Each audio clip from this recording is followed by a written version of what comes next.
Nosotros vamos a continuar con más a esta hora. Nos vamos a trasladar a lo que es la Comisión de Energía y Minas, esto en la Sala Grau del Palacio Legislativo, porque se ha invitado al ministro de Energía y Minas para que informe sobre las acciones que ha dispuesto su despacho frente a la problemática de las comunidades nativas y la industria del petróleo en la cuenca del río Marañón, entre otros temas. Adelante. Conflictos y responsabilidad social, se pueda pedir al ministro del Interior que envíe los contratos, los convenios que existen entre las empresas mineras y el Ministerio del Interior. Se ofreció de hacerlo, entiendo que aún no ha llegado. En todo caso, insistir de que ese insumo pudiera existir para poder trabajar y tomar una posición en la comisión. Muchas gracias. En la parte correspondiente a informes dimos cuenta de que habíamos solicitado precisamente esto al Ministerio o al Ministro del Interior, así que ya lo estamos haciendo. Habíamos previsto la posibilidad de un informe respecto de su participación al congresista Arce, acaba de llegar, y vamos a pedir, con la anuencia de los presentes, un breve informe respecto de su participación y las consideraciones correspondientes. Congresista Arce tiene la palabra. Gracias, señor presidente. Buenas tardes a todos los presentes. Disculpen la tardanza, pero hemos tenido una actividad en el Colegio de Ingenieros con todos los ingenieros que somos congresistas y hemos tratado de llegar a la hora puntual. Pero bueno, en realidad es muy importante que acá en la Comisión de Energía y Minas se deje constancia la intencionalidad que hemos tenido desde el primer momento de alertar el problema que viene aconteciendo en las Bambas. Acá en la comisión hemos sido testigos, cada uno de los miembros, que hemos tenido en 4 oportunidades presencia de dirigentes, comuneros, inclusive el propio presidente regional, el gobernador regional de Apurímac que estuvo para informar lo que ha acontecido en el proyecto minero Las Bambas. Y a mí me causa una profunda indignación ver que esta idea de prevenir el conflicto, al informar las diferentes circunstancias que venían aconteciendo en el proyecto, no haya tenido una respuesta expeditiva de parte del Ejecutivo. Porque lo alertamos, lo expusimos, lo pusimos en agenda. En el Pleno, inclusive en reiteradas oportunidades, pedí la presencia de los altos funcionarios del Ejecutivo para que puedan estar ahí en la zona, para poder ver la posibilidad de entablar el diálogo ante esta debilidad que se había establecido durante el gobierno de Ollantaytamala, donde no se cumplieron los compromisos pactados. Pero bueno, la realidad es que tenemos un peruano más fallecido a consecuencia de los proyectos extractivos y acá hay una gran responsabilidad de parte de la propia Comisión de Energía y Minas para poder asumir con mayor firmeza, diría, mayor vehemencia nuestro accionar para justamente prevenir los conflictos, porque si bien es cierto el tema de las Bambas me involucra directamente por ser congresista representante de Apurímac, pero estoy seguro que hay muchos problemas en los diferentes proyectos extractivos a nivel nacional. Ahora, referente al informe, yo estuve el día miércoles y jueves en la zona de influencia. De alguna manera fuimos las primeras personas, no estuve solo, me acompañó el congresista Palomino, que también representa a la región de Apurímac. Hicimos un trabajo conjunto, estuvimos ahí, tuvimos un primer momento bastante tenso porque evidentemente representamos al Estado y lo primero que me pidieron las comunidades fue reprocharme, porque me dijeron por qué había mandado a la policía y definitivamente teniendo el cadáver de Quintino Cereceda ahí al lado de la masa, que estaban más de 2.000 personas en reunión, definitivamente la situación era bastante tensa en su momento. Yo lo que saludo más bien es que a pesar de toda esta circunstancia, el día sábado se dio la posibilidad de que puedan dialogar con el Ejecutivo. Hay un compromiso inicial de dar 45 días para una especie de tregua para que se empiece a solucionar los múltiples pedidos. El pliego petitorio es bastante extenso, se habla inclusive de la renegociación del contrato con el proyecto minero, y eso es una muestra más de que acá hay un problema mayor. El problema mayor está en el sentido de que la empresa no ha cumplido varios de los compromisos establecidos y a pesar de que ellos pregonan en diferentes medios, tienen todo un paquete de imagen institucional donde dicen que tienen el mejor tipo de relacionamiento comunitario con nuestras comunidades, en realidad es otra la circunstancia. Acá hay algo muy concreto que se tiene que tratar en este nivel y yo le había exhortado en otro espacio justamente al presidente de la comisión para que acá en esta mesa de la Comisión de Energía y Minas también estén los altos directivos de la minera Las Bambas. En lo personal, considero que ellos están observando el problema desde la cornisa, desde la tribuna. Inclusive en la reunión que se ha tenido, definitivamente se tenía que tener un primer espacio entre el Ejecutivo y las comunidades.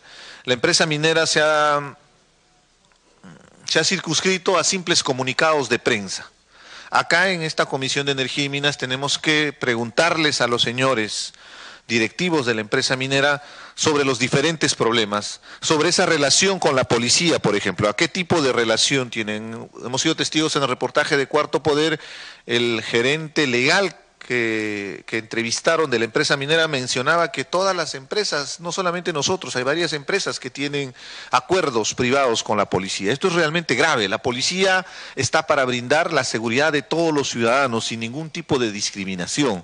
La policía no puede ser ese servicio privado de seguridad, y menos aún llegar a ese extremo de hacer un trabajo conjunto para reprimir un justo reclamo de la población.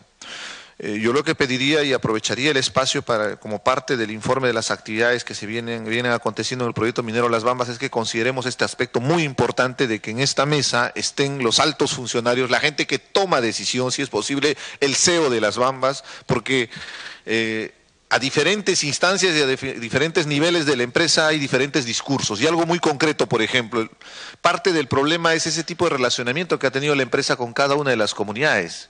Yo dialogo con la comunidad A, con la comunidad B, la comunidad C, bajo criterios independientes.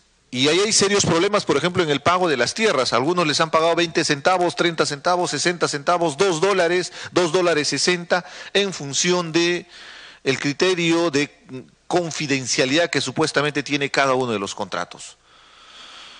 Es una zona altoandina. El paisaje donde está el proyecto minero es, llamaríamos, homogéneo, entonces no hay ni siquiera un criterio para hacer una diferenciación, una discriminación en el precio que se paga por el metro cuadrado de las comunidades que han sido entregadas. Entonces, este tipo de relacionamiento particular y negocio particular con cada una de las comunidades, lo que ha generado es conflictividad, inclusive entre las propias comunidades, y hay un ambiente donde ven a la empresa que sus términos de relación es estrictamente monetario.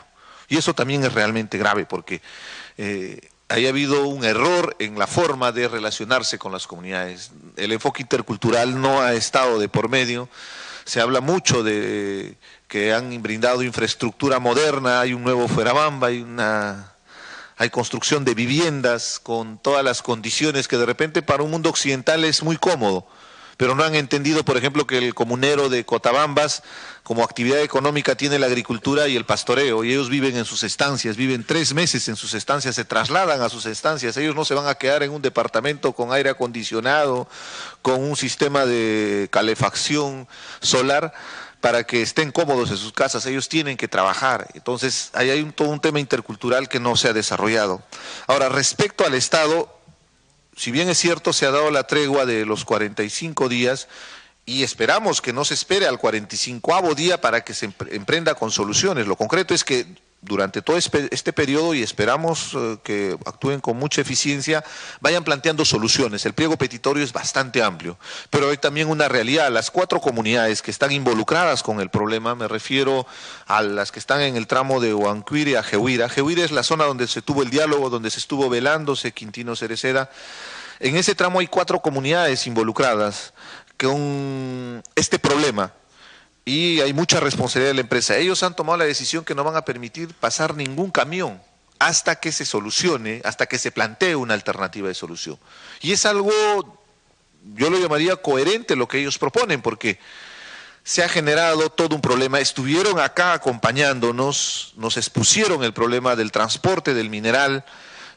Les he llevado a participar en diferentes reuniones con el Ejecutivo, hemos salido a los medios de comunicación, pero aún así se llegó al extremo, hay un fallecido. Y la propuesta es de 45 días y sería ilógico sin tener una alternativa de solución que en este caso todo quede en normalidad y en tranquilidad. Por eso es la posición que tienen las 4 comunidades involucradas. Estoy hablando de Chojeja, Jehuire, Pumamarca, Ayagua, inclusive Antuyo también es otra comunidad que está involucrada, que están pidiendo que se plantee una solución. Pero ojo, acá en este tema específico de las 4 comunidades, la gran responsabilidad es de la empresa, más que del propio Estado. Por eso es un poco mi molestia de ver que la empresa minera no está manteniendo su posición frente al problema y sobre todo planteando alternativas. Este es un problema tripartito, donde tiene que participar activamente el Estado representado por el gobierno, las comunidades y la empresa privada. En ausencia de uno de los dos, simplemente van a estar deslindando responsabilidades. En palabras simples, van a estar peloteándolos a los hermanos de Cotabambas. Entonces, lo concreto para plantear una solución coherente al problema es que se involucren los tres actores y de manera transparente. Por ejemplo, a mí me gustaría preguntarle a la empresa algo muy importante. La gente allá está reclamando que los apurimeños no están participando activamente a nivel de empleos, a nivel de provisión de servicios. Quisiéramos saber qué cantidad de apurimeños están trabajando en la zona. Quisiéramos saber esos contratos privados que han hecho con las comunidades. Ayudaría mucho a solucionar el problema, por ejemplo, cuánto de dinero le han dado a cada comunero. Si se transparentaría, inclusive podríamos deslindar de algunas personas que también se aprovechan de la movilización, porque podríamos entender que ya hay gente que se ha beneficiado. Pero paralelamente hay muchos hermanos comuneros que persisten en una situación de pobreza, de exclusión social, el índice de desnutrición crónica es bastante alto. El señor Vizcarra lo ha expresado claramente en el estudio del índice de desarrollo humano, estamos en último lugar en Cotabambas. O sea, esa paradoja que se repite en la historia, donde hay un asiento minero, la situación de pobreza, de exclusión social, es de lo más aberrante comparativamente con el potencial y la riqueza que se tiene. Para terminar, señor presidente, me gustaría contextualizar más el problema porque, ojo, lo que ha sucedido es una arista del problema. El problema es bastante complejo. Y algo muy concreto, el día de ayer conversando con los comuneros, donde está el tajo abierto se llama Fuerabamba. Ellos están regresando, a los que les construyeron estas casas, estos chalets que le llaman modernos, están regresando a Fuerabamba porque la empresa no ha cumplido un compromiso de pago de dinero. Entonces, toda esa información quisiéramos que se transparente, porque ahí se va a generar nuevamente otro problema relacionado al proyecto minero. Y un dato más, la empresa, según información de 2 comuneros, hay que verificarlo, pero está buscando otra alternativa, otra ruta para seguir transportando el mineral, porque sabemos que durante estas 2 semanas y media que ha estado paralizado, definitivamente ya sus almacenes están colapsando y necesitan transportar.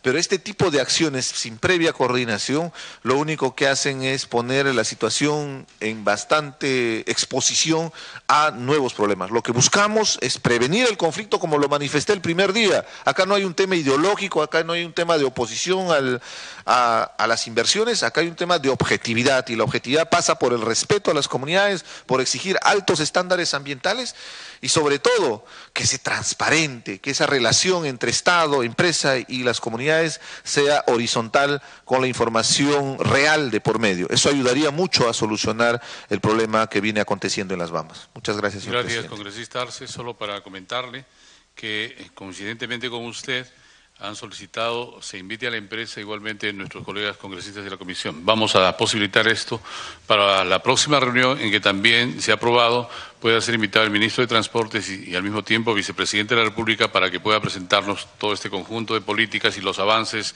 en este proceso de diálogo y negociación, no solamente con la empresa, sino con las comunidades para ver cómo se encuentran alternativas de solución. Vamos a pasar a informes. Habíamos hecho una excepción con el colega Modesto Rodríguez. Figueroa. Estamos en pedidos. Solo para complementar, también quisiera que se cite al señor ministro de Energía y Minas, porque en el tema de la minería en Madre de Dios parece que no se está avanzando, porque yo veo ahí documentos que están pidiendo la misma información de que tiene Energía y Minas. Así, ¿cómo vamos a levantar la moral del Perú? ¿Cómo vamos a dar inversiones? ¿Cómo piensa hacer, por ejemplo, el gobierno si quiere invertir, si quiere levantar, digamos, la economía de Madre de Dios? Veo que con sorpresa hay algunos adjuntos que está haciendo Energía y Minas consultando a la misma gente que ha hecho daño al Perú, a esa misma gente que hace daño. Entonces, quisiéramos que nos explique detalladamente cómo se va a solucionar la minería en Madre de Dios. ¿Se va a solucionar o no se va a solucionar? Muchas gracias. Gracias, congresista Modesto. Congresista Mantilla. Señor presidente, sí, ya hemos terminado una parte de lo que es Las Bambas Y yo quiero retomar un tema que hablábamos en las primeras sesiones, que era el tema de Sauder Perú. Ya, como yo he informado en su momento, hay una mesa de diálogo ya convocada por el Ministerio de Energía y Minas y que no ha sido también desarrollada adecuadamente porque hubo una mesa de una comisión de negociación. O sea, la mesa de diálogo la conforman como 33 personas más o menos, entre funcionarios públicos y representantes de la sociedad civil. De ahí han formado varias comisiones y una de esas comisiones era justamente una comisión negociadora que se encargaba se iba a encargar de ver el monto de resarcimiento que iba a hacer la empresa a favor de la región Moquegua. Hicieron un acuerdo, esto se llevó a un pleno de toda la mesa de diálogo y fue desestimado. Entonces, ahora prácticamente están en cero. ¿Y qué ha hecho la Sauder estos últimos días, por ejemplo? Le ha comunicado al alcalde de Mariscal Nieto que todo lo que han venido avanzando para financiar proyectos como pago a cuenta, como pago a cuenta del Fondo de Apoyo Social que se tiene que terminar más adelante, se suspende. Ha enviado recién hace poco también otra carta al municipio, a la Municipalidad Provincial de Hilo, también diciéndole, señores, se suspende. Entonces, con esto, en vez de que esta empresa esté generando confianza en la región Moquegua, está generando desconfianza, y eso, como lo dije las primeras veces, está generando una incertidumbre, una desconfianza con esta minera que va a repercutir en el proyecto Tía María, porque Tía María también tiene como concesionaria a Sauder Perú.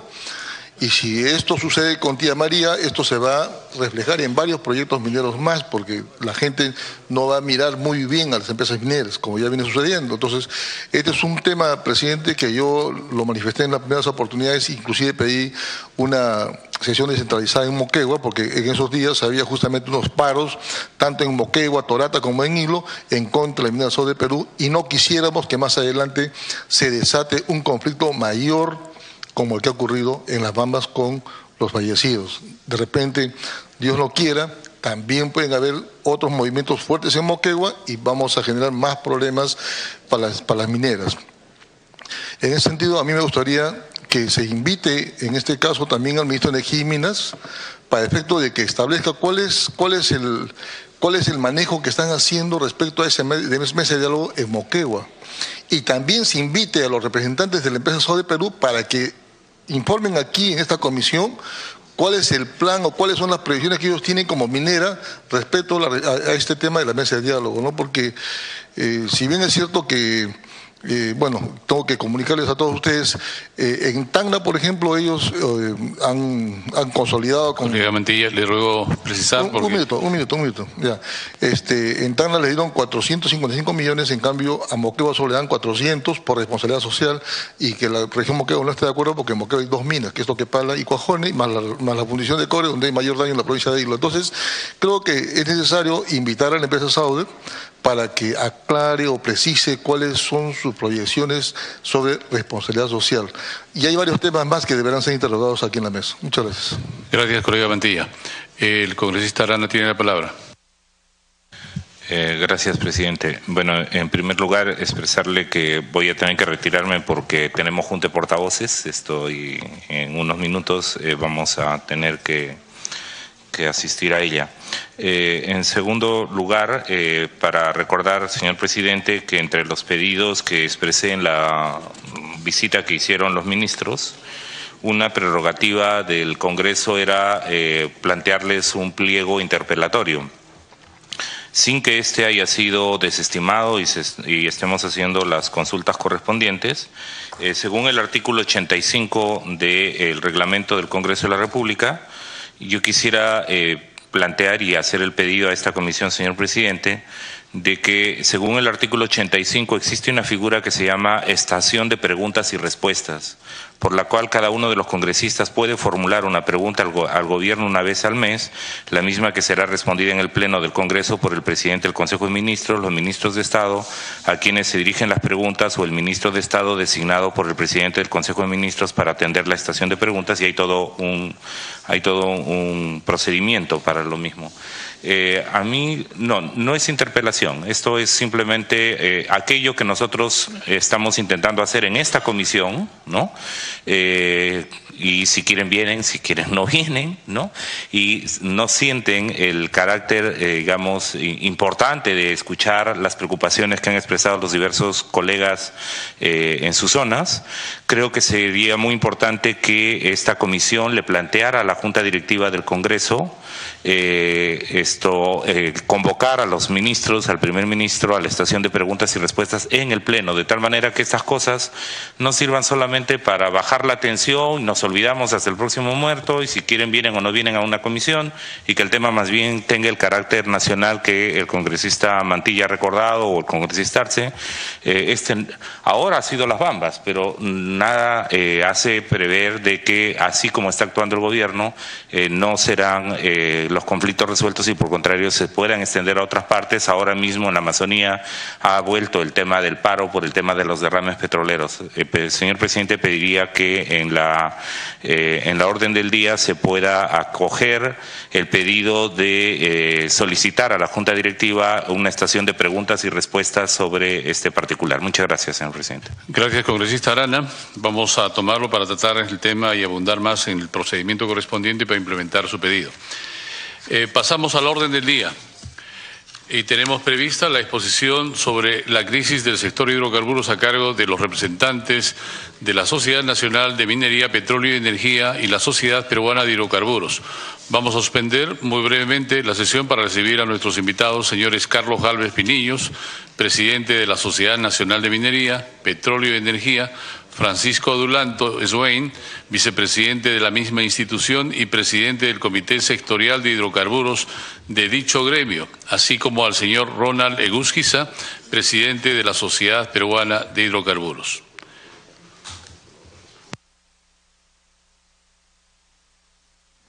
Bien, se cita entonces a los invitados para tratar el tema de las acciones que ha dispuesto el despacho del ministro de Energía y Minas para informar sobre las acciones en torno a la problemática de las comunidades nativas y la industria del petróleo en la cuenca del río Marañón, la crisis en el sector hidrocarburos, exposiciones a cargo de los representantes de la Sociedad Nacional de Minería, Petróleo y Energía y la Sociedad Peruana de Hidrocarburos, así como también más adelante se va a sustentar el proyecto de ley 001-2016-CR del congresista Manuel Danmert, que propone la ley del Acuerdo Patriótico de Soberanía sobre el gas, renegociación del contrato de exportación con México, el establecimiento del contrato de servicios para el aprovechamiento del gas, garantizando la propiedad de la nación sobre la molécula del gas natural y determinación de sus usos, así como también se va a dar un informe de los diferentes grupos de trabajo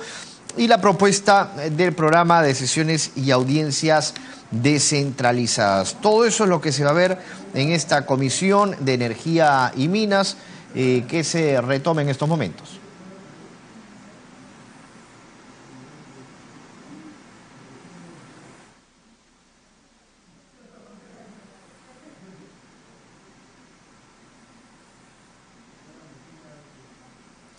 Este grupo de trabajo de petróleo, modernización de la refinería de Talara, Petroperú y el estado del oleoducto norperuano, cuyos integrantes pues están Freddy Sarmiento Betancourt, está también Manuel Danmert Eguaguirre, Juan Carlos del Águila Cárdenas y Patricia Donaire Pasquel, quienes van a participar en torno a este tema. Ya se ha saludado a toda la mesa de trabajo de esta Comisión de Energía y Minas, en donde se ha invitado al ministro de este sector para que informe sobre las acciones que se ha dispuesto. Señores congresistas, reiniciamos la sesión. Quiero reiterar la bienvenida a nuestros invitados, señores Carlos Gálvez Pinillos, presidente de la Sociedad Nacional de Minería, Petróleo y Energía, al señor Francisco Dulanto Swain, vicepresidente de la misma institución y presidente del Comité Sectorial de Hidrocarburos de dicho gremio.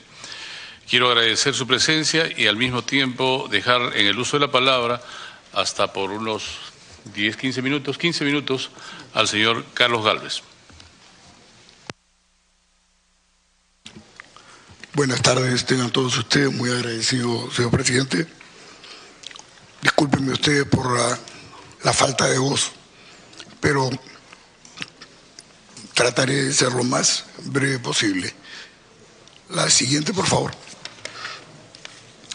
Es importante que veamos la contribución de los hidrocarburos a la matriz energética primaria en el Perú. Nosotros podríamos perfectamente reducir la dependencia externa del acceso a energía y tenemos que prestarle atención porque es una importante fuente de recursos que pueden ser usada en beneficio de la población. Siguiente. Nosotros tenemos como potencialidad 18 cuencas sedimentarias, 10 en la costa, 6 en la selva y 2 en la intermontaña. Lamentablemente, 98% de nuestras exploraciones se han hecho en solo 4 cuencas y solo menos del 16% del área que contenemos está siendo trabajada. Acá tenemos todos los planos, los mapas. En cuanto al sistema de transporte, vemos que tenemos el oleoducto norperuano, que lamentablemente viene siendo atacado permanentemente. Tenemos acá el gasoducto de Camisea y prefiero no referirme al proyecto que tenemos en construcción. Sin embargo, sí quiero resaltar que este oleoducto norperuano es muy importante para estos lotes que están pendientes de exploración y que merecen tal exploración, pero si no cuenta con el oleoducto, perderán el atractivo para ser explorados. Siguiente. La siguiente, por favor. Aquí tenemos la evolución de la producción de hidrocarburos, de líquidos, o sea, de petróleo y de líquidos de gas natural. Como vemos, en petróleo hemos caído dramáticamente. En los 80 teníamos 200.000 barriles. El último mes hemos producido menos de 35.000 barriles. No solo porque nuestra capacidad de producción esté en menos de 50, sino porque tenemos las pérdidas, el cierre del oleoducto. Y por otro lado, en gas natural es donde venimos compensando e incrementando la producción. Siguiente. La matriz energética del año 90 al año 2014 prácticamente no ha cambiado mucho más.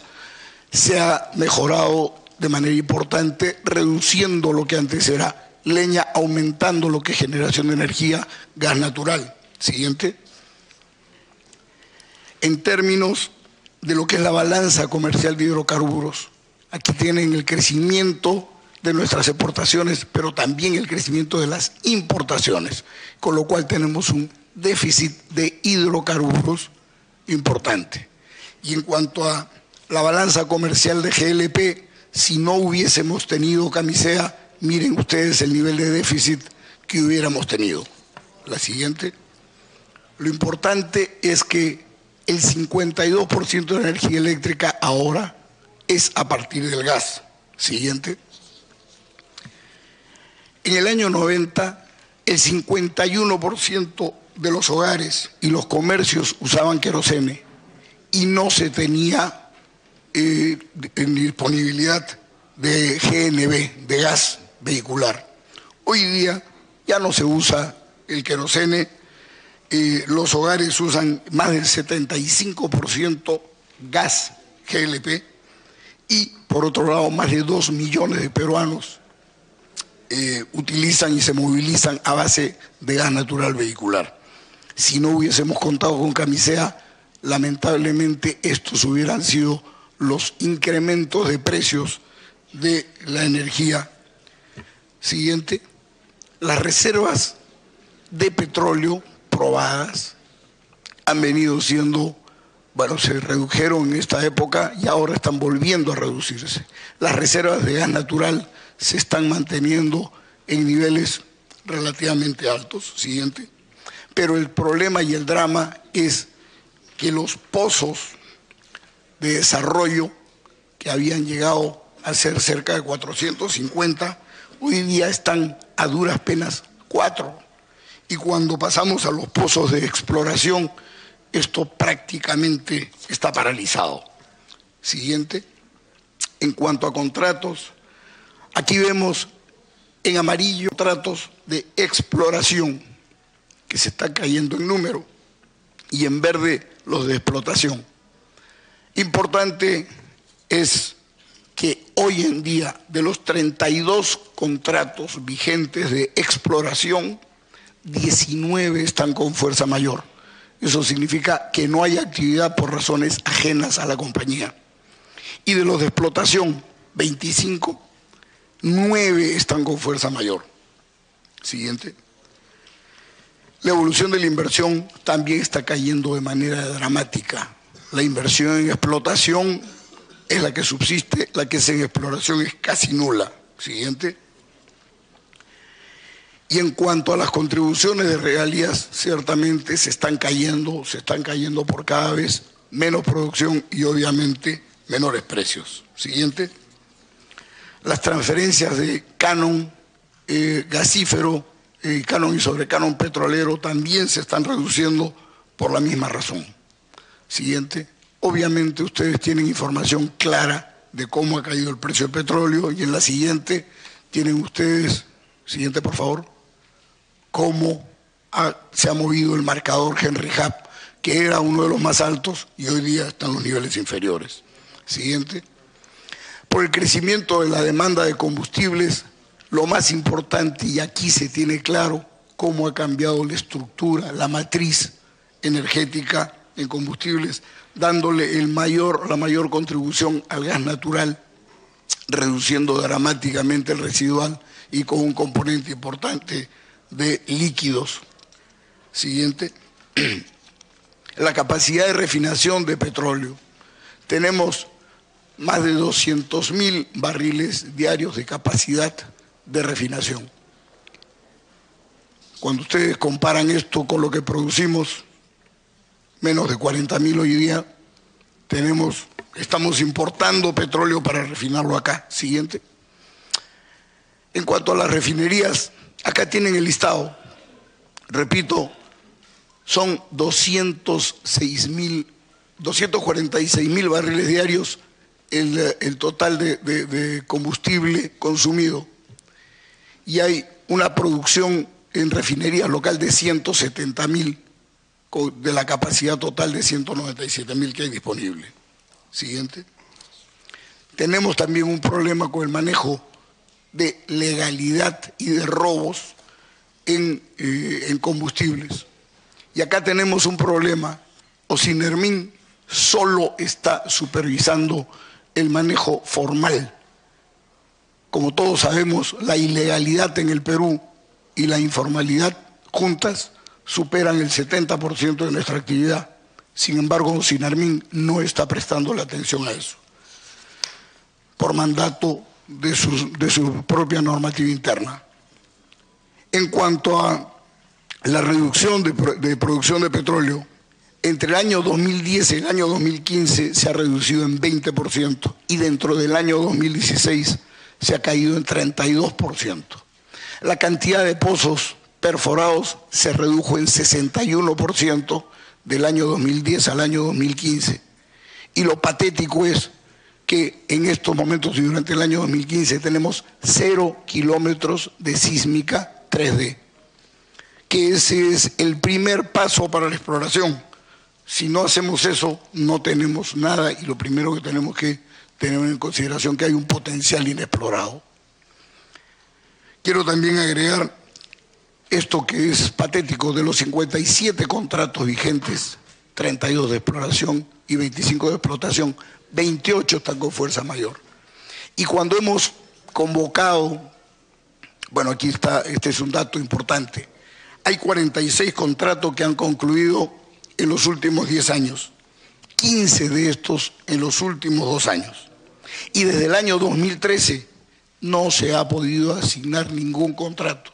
No hemos sido atractivos para convocar a empresas que hagan exploración.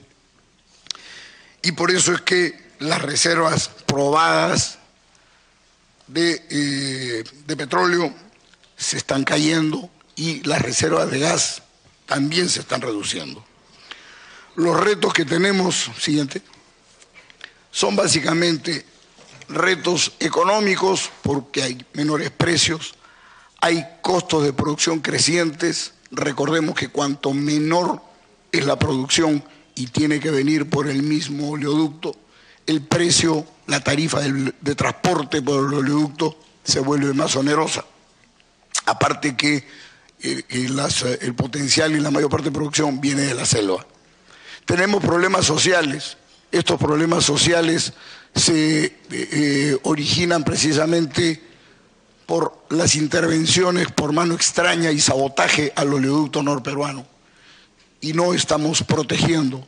Es curioso, en el gasoducto de Camisea, claro, como esto fue construido recientemente, allí se hizo toda una operación para mantener protección al tubo. Más de la mitad de la energía del Perú depende de ese tubo de la energía eléctrica. Sin embargo, como el oleoducto no peruano fue construido hace 40 años, nadie le está dando la protección debida. Y hay intervención, y es evidente que se ha cortado el oleoducto con sierra en los últimos 5 oportunidades en que se ha atentado contra ese tubo. Tenemos problemas ambientales, lógicamente, a partir de los derrames se producen estos problemas. Hay pasivos ambientales porque las regulaciones y normas ambientales en el mundo comenzaron recién a aplicarse a partir de los años 90 y la explotación histórica ha traído contaminación de ríos y eso habrá que irlo remediando. Pero tenemos además un tema de infraestructura de transporte y tenemos falta de información técnica, que es probablemente el mayor de los tropiezos que tenemos para poder convocar a compañías que puedan hacer exploraciones. O sea, convocamos a exploración a lotes le llaman en el argot de petróleo frontier. Esto es que no tienen mayor información, hay altísima incertidumbre y obviamente el Perú no se ha caracterizado por sus bondades. Siguiente. En términos de percepción, estamos en el puesto 86 en el mundo respecto de 126 jurisdicciones. 8 posiciones hemos retrocedido en la última encuesta.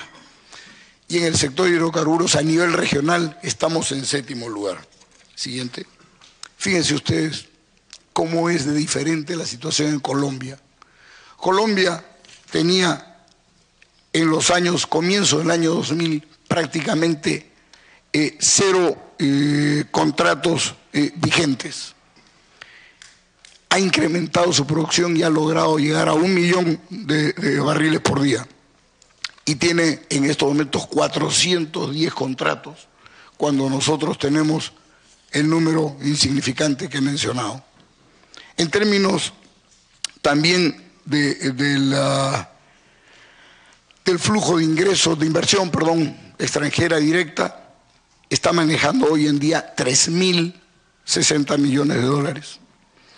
Y en términos de pozos perforados, claro, este último año 25, pero ha tenido más de 200 pozos por año en los años recientes. Siguiente. En el Perú, si deseamos tener un país productor de hidrocarburos, para poder asegurar un abastecimiento confiable de combustibles, masificar el consumo de gas, continuar con el autoabastecimiento de GLP, tenemos que trabajar en lograr exploración. Señores, si no exploramos, no vamos a encontrar. Asegurar la reposición de reservas de hidrocarburos, contar con infraestructura adecuada que permita el traslado de los hidrocarburos y por eso es que tenemos que proteger nuestro oleoducto, además de velar por la formalidad y respeto de las normas y el cumplimiento de los estándares ambientales y la convivencia armónica que es necesario para el desarrollo de la actividad productiva. En consecuencia, el desafío es mejorar la competitividad del sector, fortalecer la institucionalidad en el país, construir paz social, elevar la eficiencia de las operaciones productivas y un uso eficiente de los recursos generados por las actividades extractivas. Gracias, señor presidente. Perdón, si usted me permite, quiero aprovechar para hacer un comentario, porque sí tengo que expresar la preocupación de nuestro gremio empresarial frente a los hechos que se vienen agravando y la difícil situación por la que atraviesa el sector de hidrocarburos peruano. El oleoducto no peruano que administra la empresa pública Petroperú es blanco de un sistemático sabotaje que ha provocado el colapso del sistema de transporte de hidrocarburos. Petroperú ha informado que de los 7 últimos derrames de petróleo, 5 han sido producto de sabotaje y que afectan la Amazonía. Hay cuando menos 10.000 barriles derramados. De otro lado, desde hace 55 días se mantiene el bloqueo del río Marañón por comunidades de San Murillo y Saramuro en Loreto, impidiendo el tránsito de embarcaciones que trasladan pasajeros y maquinaria, así como la producción de las empresas petroleras. Y con eso estamos deteniendo el ingreso para el país y las regalías para la propia región. Estamos frente a actos que atentan contra la inversión pública y privada, que dañan la imagen del Perú como destino de inversiones y que afectan la gobernabilidad, pues se pretende hackear al gobierno que recién ha asumido funciones, y yo la verdad es que en esas condiciones veo que APEC en el Perú tendría poco sentido. Urge pues fortalecer el Estado de Derecho y ejercer el principio de autoridad, porque es inaceptable que se continúe chantajeando así a todo el país. Gracias, señor presidente. Gracias, señor Carlos Gálvez, presidente de la Sociedad Nacional de Minería. Vamos a dar paso a la participación del señor Ronald Egusquiza, presidente del Consejo Directivo de la Sociedad Peruana de Hidrocarburos. Señoras congresistas, señor presidente de la comisión, muchas gracias por la invitación. Vamos a hacer un resumen de la situación de crisis, como lo vemos nosotros. Creemos que vamos a complementar la exposición de la Sociedad Nacional y vamos a puntualizar a las medidas que nosotros estamos proponiendo en esta etapa de crisis. Adelante. Para señalar que es nuestro objetivo final colaborar y trabajar con el país para convertir al Perú en un país exportador de petróleo. Creemos que tenemos el potencial para ello y es por eso que nuestras acciones están focalizadas en este sentido. Adelante. Para señalar acerca de la crisis, como lo mencionó Carlos hace un momento, de los 57 contratos vigentes, 28 contratos se encuentran en fuerza mayor. Hemos tenido una disminución de contratos de manera significativa y en los 4 últimos años todas las licitaciones que se han desarrollado no hemos tenido ninguna adjudicación de contratos, es decir, que los contratos han ido terminando, se han ido devolviéndose, pero no hay nuevas inversiones que estén llegando, además de que las inversiones actuales van disminuyendo significativamente. Y esto se ve claramente en la disminución de la producción de petróleo, que es lo que vemos que refleja la crisis que tenemos en estos momentos. Vamos a ver más adelante una cifra nada más, la reducción entre septiembre y septiembre del año pasado, este año, del 36-37% entre un año y otro. Adelante. En cuanto a las actividades exploratorias, ya se mencionó, 0 pozos exploratorios. Esta es la razón por la cual nos estamos consumiendo las reservas actuales. Las regalías que está percibiendo el Estado han disminuido en 55%. Y lo que es más significativo, el canon y sobrecanon para las regiones han disminuido en 47%. Por ejemplo, en la región Loreto, desde el año 2014, el canon ha reducido al 89%. Esto es totalmente grave, más aún si debemos saber que el 70% del presupuesto de la región Loreto está basado en el canon. Y si este canon se está reduciendo en más del 80%, casi el 90%, podemos darnos cuenta de los problemas que se están dando en la región y no nos debe llamar la atención de los problemas sociales que se van presentando. Porque si no hay una actividad económica en la zona, se presentan estos problemas sociales como una reacción natural a esta crisis. Adelante. De igual manera, en Tumbes ha disminuido el canon en un 56% respecto del año 2014. Adelante. En Piura, 51%. Y cada una de estas regiones, su nivel de presupuesto está basado entre el 70 y el 80% en el canon. Adelante. En el Cusco ha disminuido menos y sabemos que es la región que más recibe canon y esto es lo que ha ponderado que la disminución no sea tan drástica como en las otras regiones. Adelante. La importancia del sector hidrocarburos, que también se ha mencionado, la podemos reducir en los dos últimos ítems, que del impuesto a la renta los hidrocarburos representan en un peso superior a los sectores de construcción, electricidad, saneamiento, telecomunicaciones, transporte, etc. También los hidrocarburos son los principales financistas de los presupuestos de las regiones, como hemos mencionado. Adelante. Esta es una gráfica que muestra cómo es que los inversionistas ven al Perú para las inversiones en hidrocarburos y cómo es que esa curva muestra la tendencia descendiente año a año y que está conformada por diferentes factores que vamos a ver adelante. Por ejemplo, los problemas con las comunidades, la disponibilidad de infraestructura. Infraestructura estamos hablando de oleoductos, gasoductos, etcétera, puertos, dificultades con definiciones con relación a las áreas naturales protegidas, las trabas en los permisos, temas administrativos y por lo tanto también duplicación de regulación. Todos estos temas que para nosotros son familiares, estos temas vienen de la percepción de los inversionistas en el extranjero. Entonces ellos nos están diciendo realmente cómo es que estamos nosotros y nosotros estamos viviendo con estos problemas día a día. Adelante. Entonces, basados en un análisis que se hizo en el Ministerio de Energía y Minas el año 2014 acerca de un plan energético nacional, hemos hecho algunas proyecciones basadas en un crecimiento anual promedio, niveles de precios generados y la disponibilidad de recursos que tiene el país. Este es un punto importante, los recursos que tiene el país. Adelante. Entonces se ha hecho esta proyección y de acuerdo al potencial que tiene el país podríamos estar produciendo hasta 180.000 a 200.000 barriles por día en el año 2020, pero el no haber hecho nada y seguir la tendencia actual, vemos que ya estamos en el orden de los 50.000, 35.000 barriles por día, que es lo que se tiene actualmente. Adelante. De igual forma, lo mismo va a suceder con toda la recaudación de regalías, que podría haberse incrementado hasta el doble, y es la tendencia que tenemos las barras de abajo, porque no se está haciendo nada para revertir esta situación. Adelante. Y lo mismo también con el canon, que es lo que estamos reflejando en estas curvas que hemos mostrado anteriormente. Adelante.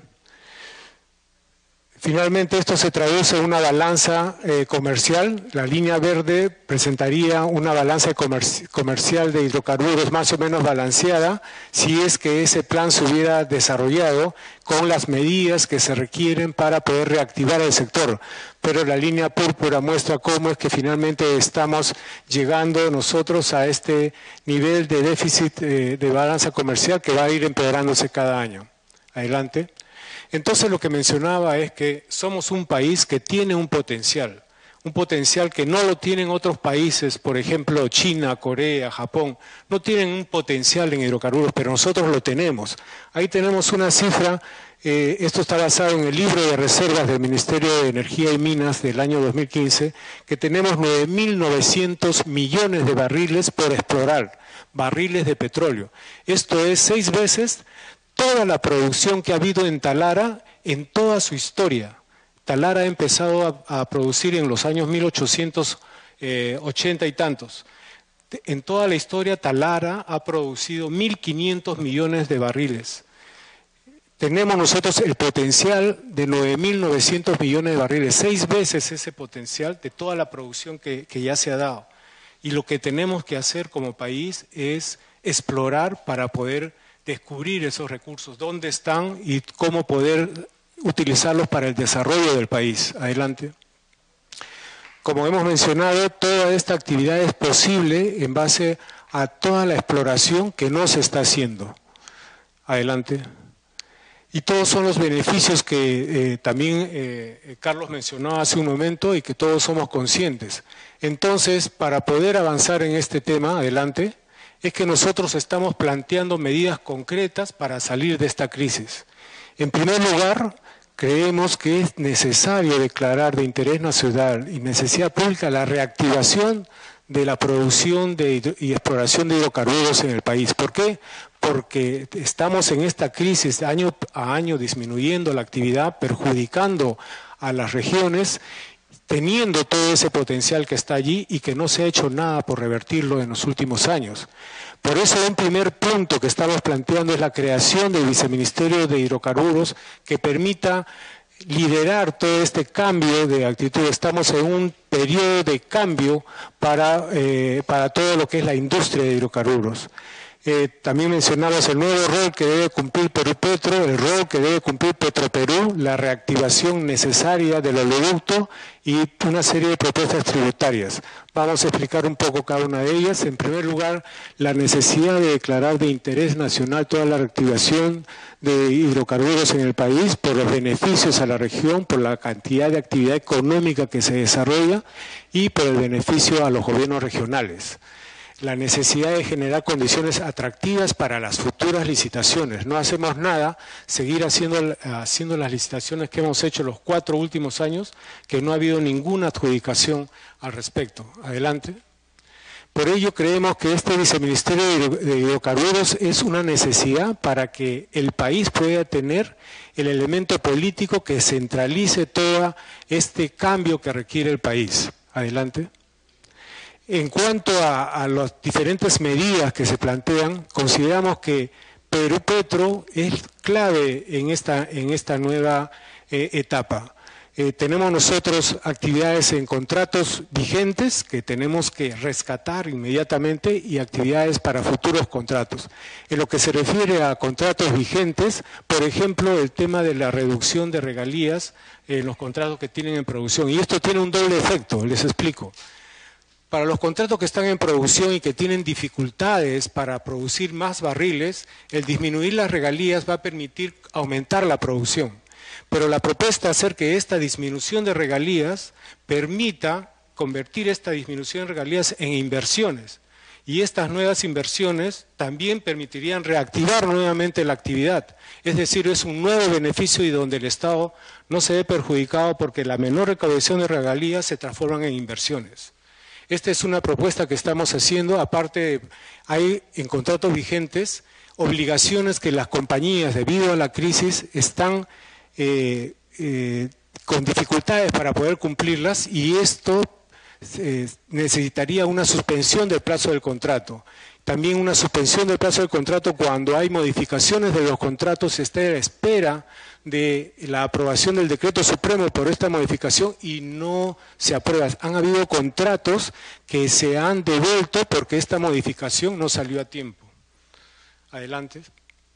Por ejemplo, una de las condiciones que se están presentando en otros países que ya se están aplicando es el traslado de obligaciones. Si un contratista tiene un prospecto mucho más atractivo, trasladar una obligación de un contrato hacia otro contrato, haciendo que en el contrato receptor se duplique las inversiones que se van a desarrollar.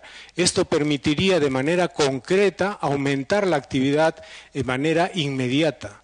Y también, como ustedes saben, toda esta problemática de contratos en fuerza mayor y problemas de diferente índole, proponemos la creación de un grupo técnico de coordinación intersectorial para hacer seguimiento a todos los problemas que se están presentando en los contratos de fuerza mayor, básicamente. ¿Y qué hacemos para los futuros contratos? En los futuros contratos tenemos que establecer un nuevo esquema. Cada uno de los contratos que hemos suscrito, cuando se suscribieron, comenzó cada contratista a elaborar sus estudios de pacto ambiental, su estudio de participación ciudadana. ¿Qué proponemos? Proponemos que el Estado avance con todo lo que es la licencia ambiental y social, la participación ciudadana, de manera que cuando se firma un contrato, el contratista ya viene a ejecutar la actividad. De esta forma es posible que la actividad de exploración en el Perú se pueda reactivar fácilmente. Y de manera, el beneficio principal sería para todas las regiones donde se ejecutaría de manera mucho más rápida estas actividades. Adelante. El nuevo rol de Perú Petro también significaría tener nuevas funciones y para todo eso significaría recrear Perú Petro, una nueva norma donde le den atribuciones y donde pueda tener tanto personal adicional especializado como los presupuestos para estas acciones adicionales. Adelante. Petroperú.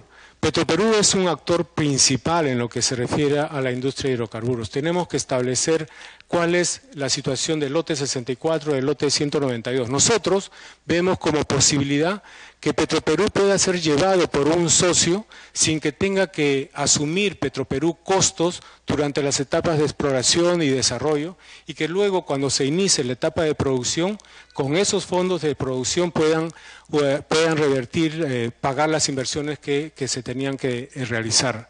De esta forma no representaría un costo para el Estado, pero también se tendría una empresa que puede ir preparándose para conformar equipos de trabajo. Otro de los temas importantísimos, como se ha mencionado, es el tema del oleoducto.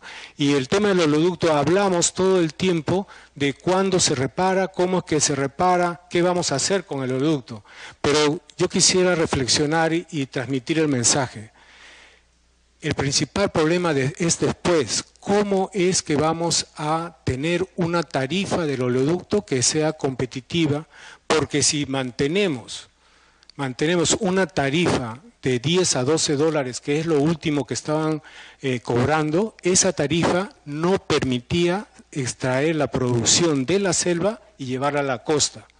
Entonces lo que se plantea es estudiar un esquema que, una vez reparado el oleoducto, que nos va a costar como país, veamos un esquema promocional que permita extraer la producción, que permita fomentar nuevos proyectos, porque hay proyectos que están por salir, pero si no van a tener una tarifa del oleoducto competitiva y baja, digamos alrededor de 3 a 4 dólares por barril, esas producciones no van a poder salir de la selva.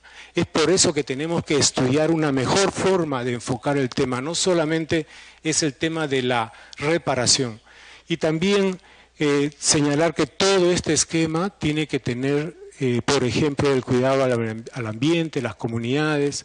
No descartamos, por ejemplo, un fondo, como se tiene en Camisea, se tiene un fondo especial para todas las comunidades por donde pasa el oleoducto, el gasoducto. Un fondo de esa naturaleza podría ayudar en el tema. Adelante. También tenemos medidas que de manera inmediata podría permitir reactivar el sector. Por ejemplo, devolución de IGB, inclusión de las actividades exploratorias, aun cuando se realiza actividad de explotación. ¿Qué significa esto? Cuando un lote pasa a la actividad de explotación, pierde el beneficio de devolución del IGB para actividades de exploración, porque ya pasó a la etapa de explotación. Sin embargo, aun cuando yo puedo estar en una etapa de explotación, se puede continuar haciendo actividades de exploración en zonas vecinas dentro del mismo lote. Y si tuviéramos la devolución del IGB, esto reactivaría la actividad exploratoria, que es lo que se requiere, lo que requiere el país. Por ejemplo, también una segunda medida, cuando un proyecto declara comercialidad, pasa a lo que es la etapa de desarrollo. Entonces ya terminó la exploración, pasa a desarrollo. También pierde la devolución de IGB. Pero en la etapa de desarrollo se pueden gastar miles de millones de dólares. Por ejemplo, Camisea se firmó el 2000 y demoró hasta el 2004 para que comience su producción. Son 4 años que, si hubiera tenido la recuperación de IGB, pudiera haber tenido una actividad mucho más rápida para acelerar la producción, ¿no? Y en el caso de algunas modificaciones que estamos planteando para la Ley Orgánica de Hidrocarburos y, por ejemplo, ¿no?, un barco especializado, que para darles una idea puede costar $1 millón por día, tiene que hacer un internamiento temporal. Y como la ley en estos momentos establece que el internamiento temporal es solamente de 6 meses, ¿qué podemos hacer cuando el pozo que viene a ejecutar ese barco va a demorar más de 6 meses? ¿No? Parar el pozo para que el barco tenga que salir y volver a ingresar de acuerdo a la norma, o extender esos plazos. En estos momentos necesitamos extender esos plazos, porque un pozo que ya ha sido empezado no puede parar de perforarse, es perder el pozo. Y la ley en estos momentos obliga a que ese barco tenga que salir del país y volver a ingresar para continuar operando. Y de igual forma, un nuevo barco, una nueva tecnología, representan posibilidades posibilidades de bienes destinados a la exploración que tengan partidas arancelarias exoneradas de impuestos. Pero ¿qué sucede cuando hay cambios tecnológicos? Cuando hay cambios tecnológicos no se incorporan estos nuevos equipos y esto reduce la renovación tecnológica en la industria. Esos son los puntos que hemos estado mencionando y solamente quería mencionar 2 puntos adicionales que debemos de tener en cuenta. En estos momentos se está dando en algunas zonas de lotes invasiones en terrenos próximos a las actividades de hidrocarburos y les están dando certificados de posesión. ¿Qué significa eso? Que después un habitante podría estar muy cercano a una actividad de un equipo muy peligroso, ¿no?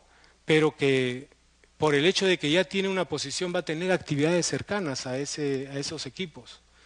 Entonces nosotros queremos que realmente esto esté regulado porque se está poniendo en riesgo la integridad de las personas, se está poniendo en riesgo el tema de los temas ambientales que deben de tener cuidado las personas que pueden estar operando o teniendo alguna actividad cercana a las actividades de pozos o de hidrocarburos.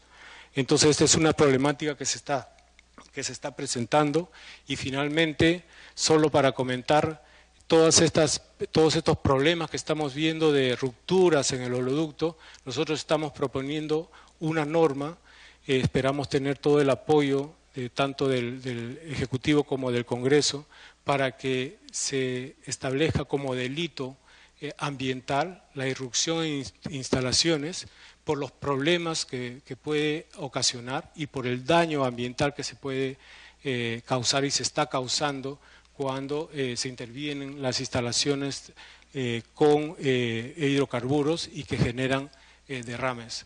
Realmente es un tema que no está claramente especificado y que el hacerlo permitiría tener una herramienta más para controlar este tipo de actividades.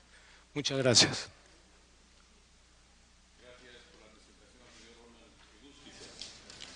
Gracias por la presentación al señor Ronald Egusquiza, presidente del Consejo Directivo de la Sociedad Peruana de Hidrocarburos. Vamos a iniciar una rápida presentación, observaciones, sugerencias, preguntas de los señores congresistas. Se ofrece la palabra a los señores congresistas. Congresista Donaire, tiene la palabra. Buenas tardes con todos. He estado escuchando atentamente las exposiciones. Yo realmente quisiera enfriarme, como decía mi padre antes de hablar, y no mostrar toda la indignación que tengo dentro cuando escucho que se sigue teniendo una visión de país centralista, que se sigue pensando en los que somos de provincias como menores de edad cuando exigimos derechos y como mayores cuando tenemos que cumplir obligaciones, que las cartas se barajan en las provincias y sin embargo las jugadas se hacen acá. ¿Cuándo va a cambiar esto? Y lo he escuchado hablar al señor Gálvez y la verdad que he escuchado a un limeño más que no conoce el país. Decir que mis hermanos son chantajistas. Usted está mirando el bosque, no está mirando el bosque, está mirando un árbol. El problema va más allá. Esto que está sucediendo es consecuencia de la ausencia de Estado. Es consecuencia de la falta de sensibilidad social del sector privado. Ustedes nos han presentado acá un análisis económico. ¿Cómo mejorar mi sector? ¿Qué planteamiento tiene usted para las comunidades indígenas? No solamente se trata de hacerles participar en la vigilancia. ¿Qué otra actividad se puede generar en la zona de la que ellos puedan vivir independientemente de lo que es el petróleo? ¿Cuántos años en la misma situación? Por eso ha explotado el conflicto ahora. A mí me gustaría traerle un vasito con agua del río que beben ellos. A ver si no va a ir a parar en la clínica. Claro, comprar agua en won es fácil. Allá no. Yo les pediría un poquito más de análisis global. Que no miren por encima de, que se mire cuál es el trasfondo de todo esto. Y que sea una visión de desarrollo económico, de crecimiento de su sector, como ustedes hablan, pero teniendo en cuenta el conjunto. Gracias, señor presidente. Gracias, congresista Donaire. Tiene la palabra el congresista Manuel Dahmer. Señor presidente, muy interesante la posición que se ha hecho por parte de la Sociedad Nacional de Minería, si mal no me equivoco. Creo que hay un problema básico en la presentación de la información. Aparentemente no hay petróleo probado. Ya nos caímos, pero en la mañana el grupo de trabajo de esta comisión sobre petróleo vino el presidente Perú Petro y lo que nos dijo es que sí hay petróleo y que el petróleo probado, no por explorar, sino el probado, va, por ejemplo, el lote 192 va a subir en el 2020 10.500 barriles, en el 2021 11.500, 2022 12.300, 2023 así. El lote 64, 2020 13.100, 2021 21.100 y así siguiendo. Y todo va a significar que en estos lotes, el 92, el 8, 67, 39, 95, 64 y 131, vamos a tener en proyección ya probado, no extraído, sino probado, en cuanto a la exploración, vamos a subir de el 2018 21.698 mil de barriles, vamos a subir al 2024 130.000 y el 2025 126.000. O sea que hay reservas probadas de petróleo. ¿Por qué se esconden las reservas probadas de petróleo? Porque ese petróleo es petróleo crudo. Y petróleo crudo es justamente crudo pesado lo que necesita en este momento la refinería de Talara. La refinería de Talara se está modernizando para trabajar el petróleo crudo, pesado. Lo que hace ahora la refinería de Talara es exporta el petróleo crudo pesado y tiene que importar el petróleo refinado. Eso no es un negocio para el país. Negocio es, con un petróleo que sacamos en el país, tener las capacidades de refinarlo. Por eso es que debo decirle que me preocupa sus palabras en un diario actual en la mañana, donde dice lo siguiente.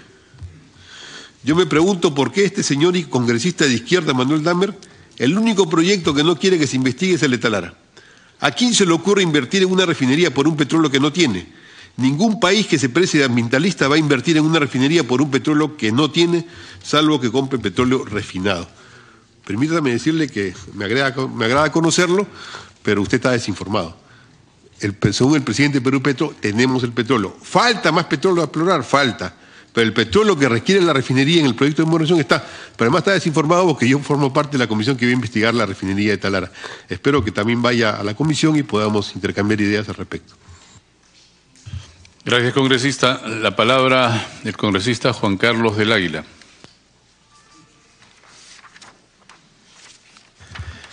Muchas gracias, presidente. Me queda claro que quienes están el día de hoy frente a nosotros compartiendo la información es el sector privado. Y como tal, no podemos estar exigiéndoles compromisos que corresponden al otro lado, al otro lado de la pieza teatral, en este caso al Estado peruano. El sector privado, el sector de hidrocarburos que invierte en este rubro, necesita reglas claras para poder seguir invirtiendo, necesita condiciones para hacerlo, necesita que el Estado peruano cumpla su rol promotor de la inversión privada para que ellos también puedan hacer lo suyo y le generen regalías y consiguientemente canon a las regiones. Pero preocupa, por supuesto, la exposición de los sindicados representantes de estos gremios privados porque efectivamente las cifras que nos mencionan son para llorar en un sector que le ha dado vida, sangre, oxígeno a la economía nacional durante décadas. Y lo que se ve en un futuro inmediato incluso, no es precisamente algo alentador. Sin embargo, ahí están ellos, pendientes de que desde el Congreso peruano probablemente alentemos nosotros algunos cambios en la legislación para que sea más atractiva la inversión. Yo particularmente soy un convencido de que sin inversión privada, como estoy seguro la mayoría de los aquí presentes, no avanzaremos en el país. La economía no será lo suficientemente fuerte como para poder soportar la demanda interna que tiene el país por parte de las poblaciones excluidas sobre todo. Naturalmente, ellos como inversionistas, como representantes de empresas que se dedican a este sector, tienen por supuesto obligaciones que cumplir. Y ahí sí el Estado tiene que ser también lo suficientemente fuerte para cumplir con su rol supervisor.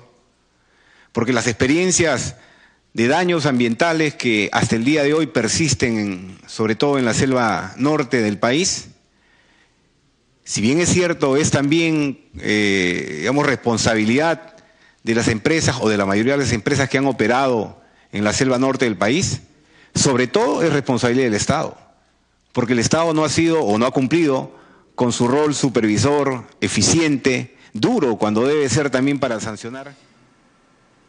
Mientras se viene entonces llevando a cabo esta Comisión de Energía y Minas, también la presentación de Carlos Basombrío